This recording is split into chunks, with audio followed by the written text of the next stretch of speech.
മയക്കുമരുന്ന് മാഫിയയിലെ പ്രധാന കണ്ണിയായ യുവാവിനെയാണ് വീട്ടിൽ മയക്കുമരുന്ന് വിൽപ്പന നടത്തുന്നതിനിടെ എക്സൈസ് സംഘം പിടികൂടിയത്. പുലാമന്തോൾ കുരുവമ്പലം സ്വദേശി അഫ്സൽ ഉബൈദിനെയാണ് പെരിന്തൽമണ്ണ എക്സൈസ് റേഞ്ചും മലപ്പുറം എക്സൈസ് ഇന്റലിജൻസും സംയുക്തമായി നടത്തിയ പരിശോധനയിൽ പിടികൂടിയത്. പ്രതിയുടെ വീട്ടിൽ നടത്തിയ പരിശോധനയിൽ 112 ഗ്രാം MDMA-യും 6 ഗ്രാം കഞ്ചാവും ലഹരി വിൽപ്പനയിലൂടെ സമ്പാദിച്ച 20,000 രൂപയും പിടിച്ചെടുത്തു. പെരിന്തൽമണ്ണ എക്സൈസിലും പെരിന്തൽമണ്ണ കൊളത്തൂർ പോലീസിലും നിരവധി മയക്കുമരുന്ന് കേസുകളിൽ പ്രതിയാണ് അഫ്സൽ ഉബൈദ്. കാപ്പ കേസിൽ ജയിലിലായിരുന്ന പ്രതി ഉബൈദ് ജയിലിൽ നിന്നിറങ്ങിയ ശേഷവും മയക്കുമരുന്ന് വിൽപ്പന നടത്തിവരികയായിരുന്നു. ജയിലിൽ നിന്നിറങ്ങിയ ശേഷം അഫ്സൽ ഉബൈദിനെ എക്സൈസ് സംഘം നിരീക്ഷിച്ചു വരികയായിരുന്നു. എക്സൈസിന്റെ ഓപ്പറേഷൻ തണ്ടറിന്റെ ഭാഗമായി മലപ്പുറം അസിസ്റ്റന്റ് എക്സൈസ് കമ്മീഷണർക്ക് ലഭിച്ച രഹസ്യവിവരത്തിന്റെ അടിസ്ഥാനത്തിലായിരുന്നു പരിശോധന. Perinthalmanna excise inspector M. യൂനിസിന്റെ നേതൃത്വത്തിൽ assistant excise inspector Shibu D, intelligence വിഭാഗം assistant excise inspector K. Ramankutty, preventive officer Abdul Rafeeq, civil excise ഓഫീസർമാരായ M. സുനിൽകുമാർ, അബ്ദുൾ ജലീൽ, വനിതാ സിവിൽ എക്സൈസ് ഓഫീസർ ശ്രീവിദ്യ എന്നിവരടങ്ങിയ സംഘമാണ് പരിശോധന നടത്തി പ്രതിയെ അറസ്റ്റ് ചെയ്തത്.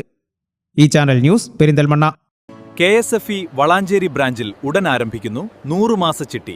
25 ലക്ഷം രൂപയുടെ ചിട്ടി. വീട് പണിയാൻ, ബിസിനസിന് എല്ലാത്തിനും അനുയോജ്യം. വളാഞ്ചേരി ബ്രാഞ്ചുമായി ഉടൻ ബന്ധപ്പെടുക.